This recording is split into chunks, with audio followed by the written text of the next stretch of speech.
Hey there folks, welcome to Spectrum Pulse. We talk about music, movies, art, and culture. Just to let you all know, before we officially start this, my first ever full-length fantasy novel titled To Kill a Dragon is now available on Amazon, published by Morning Rain Publishing. So if you'd like to take a look, the link's in the description, maybe drop a review. After all, if I'm dishing out, I gotta be able to take it. But now on to the matter at hand, the debut album from Elvi, titled Return to the Moon. So you ever have those albums that the first time you ever hear about the idea of it, you wonder why on earth nobody's ever done it before now? Yeah, I know, I've used that tagline before when I've talked about Casualties of Cool, or FFS, or Algiers. But when I heard about the team up of frontman of The National, Matt Berninger, with former Menomena member and current Ramona Falls frontman Brett Knopf, okay, the thought didn't come immediately to me. I mean, The National might be one of the most stable and acclaimed groups in modern indie rock, for good reason, because they're awesome, but Menomena is something very different altogether. An experimental group specializing in looped progressions and an oddly democratic and even programmed composition process that sparked enough curiosity for me to dig into their earlier albums. And holy god, I'm glad I did, because while it is experimental in an oddly regimented way, this group had a knack for fantastic melodic loops and progressions that, if married to the crescendos and intricate lyricism that made The National a real favorite of mine, we could have something special on our hands. And just for curiosity and to see if Menomena hadn't been an amazing fluke, I also checked out Ramona Falls. And while they're a bit more of a loose act, the great melodies, they're still here, along with a slightly more eclectic and theatrical presentation that also happens to be pretty damn awesome. So okay,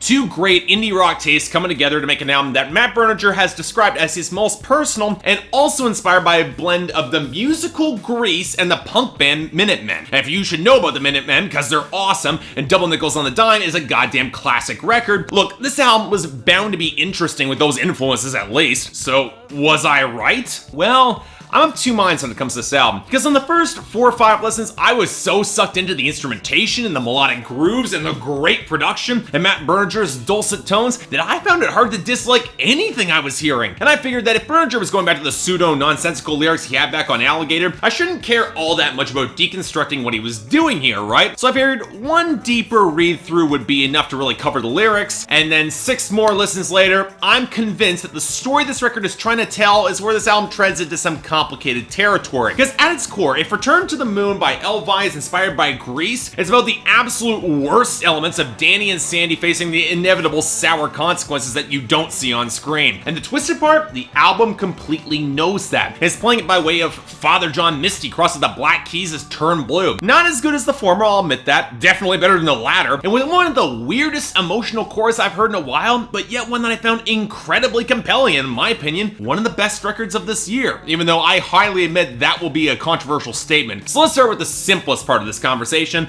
the instrumentation and the production. And really, I find extremely hard to complain about anything here, because while it is genre bending, grabbing chunks of grimier garage rock with even hints of Beck-esque funk or Black Keys inspired blues, more spacious and rubbery modern indie rock, or even some vintage pop, Brett Knopf still has an incredible knack for structuring ridiculously catchy melodic hooks and grooves. The guitar rolls can be a little quirky, sure, like the title track or the bounciness of Paul Is Alive against that dark muted beat, or the more frenetic progressions that anchored in the keys of Need a Friend, or the snarled, sparking menace of Sad Case that eventually pays off its transitions into the killer and most Minutemen-like track on the album, Happiness, Missouri. But the striking thing across this entire album is that there's still an underlying basic cohesion throughout the backing vocals, the prominent bass lines, the very crisp drum work, and some damn solid grooves accented by melodies either acoustic or driven by liquid spikes of electric guitar or some rubbery synth and piano lines. And while there are a few songs that do end a bit abruptly, for the most part, the instrumentation on these tracks just work incredibly well for me. The balance between acoustic and spacey tones all across this album sounds great. The xylophone flourishes on I'm the Man to Be, the organ and synth interplay on Need a Friend, the smoky noir of Silent Ivy Hotel, pan flute and groove on Sleeping Light, and especially that organ and key change and No Time to Crank the Sun,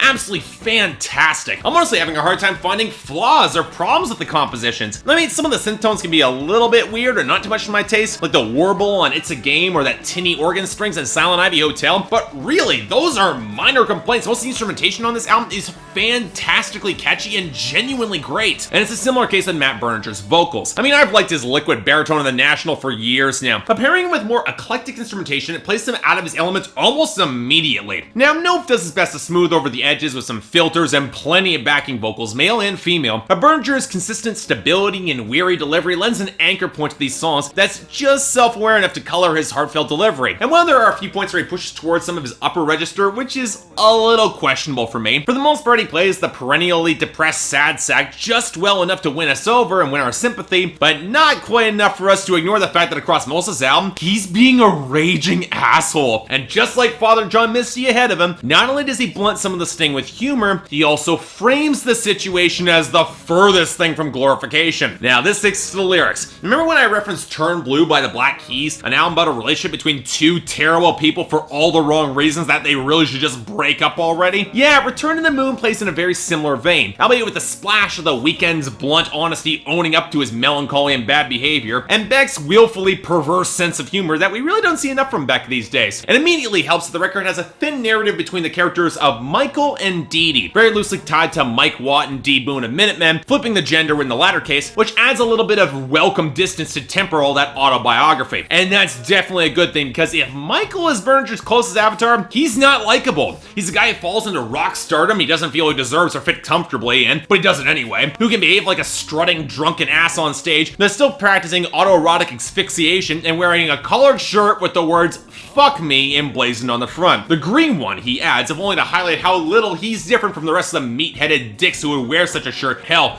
it traces back to his past on one of his songs, if only it highlights how his childhood wasn't really that bad, his angst is really kind of paltry, and how especially in his case, there's no point going to the back to the past to complain about his life, instead just own the truth of who he is now. Now that's where he meets Didi. He treats her with a blend of whining and casual disregard, and it'd be a lot more funny if she didn't just take it all and hook up with him. But then the narrative shifts, as No Time to Crank the Sun shows Michael in the morning trying to justify his departure from bed, but his fake composure, that rockstar swagger, it's cracking. It's becoming less of a game as real emotions are creeping in along with his loneliness, and how he tries to extend a hand to win her back. And then comes Didi's response on Sad Case, and the key revelations that underscore this album and really give it some emotional impact. For one, Didi's just as damaged and messed up as he is, which is why the hookup happened in the first place, and she knows that, and trying to force happiness in a relationship between either of them, it's a disaster waiting to happen. For another, for as much as Michael references his past on this album and his hometown Cincinnati, neither of them, neither Didi or Michael, will ultimately be remembered in Cincinnati at that time. You're not as special as you think you are, which might as well be the secondary theme of this album. And then comes the final irony. For as much as Michael's emphasizing how he never changed from his wandering rock star lifestyle when trying to leave Didi behind initially, the arc of this album shows him finally trying to accept some change to trying to love her and actually go back for her, and yet it's unclear if she's ever gonna take him back. It's almost implying that she won't. Now here's the thing. I can see why some people might find this album a little bit insufferable, because neither of these characters are all that likable, and the ending isn't exactly a happy one. Sort of analogous to HBO's Girls and its relationship dynamics as screwed up as they are. And if this record was framing any of this as glorification or like romance, it'd be pushing it. Hell, Berninger's delivery is just likable enough that it pushes it right to the line, because he's not supposed to be sympathetic here. But I'd argue the underlying message carries through in the writing, and it focuses on knowing oneself and accepting the consequences for being that person. In this case, I like the lack of explicit moral judgment on either part. If Michael wants to live that line being the swaggering rock star asshole, which he really isn't, and leave Didi behind because of it, do it, and be willing to accept that she will want nothing more to do with you should you come back. Mostly because at that point, you're just like each other, you're not a good fit. Otherwise, well, it's not entirely clear whether or not the more honest melancholy that is his true self would have worked. And I like that it's left ambiguous and perhaps even leaning towards negative. Even if you're willing to make a change for the better, it's not guaranteed to work. You're not guaranteed that happy ending. That shows the very human maturity that's always underscored Berninger's writing, what I like so much. Now look,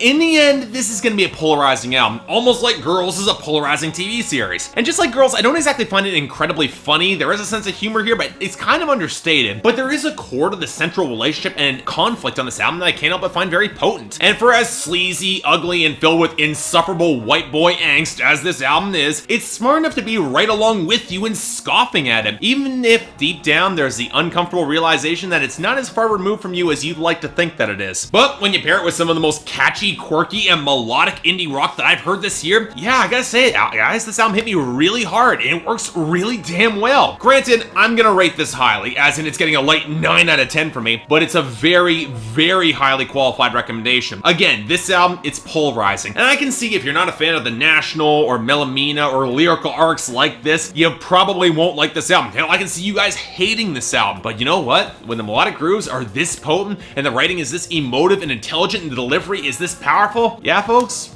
definitely works for me. And if you're curious, definitely check this out, because in my opinion, it's one of the best of the year. So yeah, thanks a lot for watching. If you'd like to like and subscribe, I'd be more than grateful. Anything else I may be able to do to improve my presentation, or any other albums coming out that you want me to take a look at, I'd be more than happy to give them a listen. Until then, I'm Mark, you're watching Spectrum Pulse, and I'll see you next time.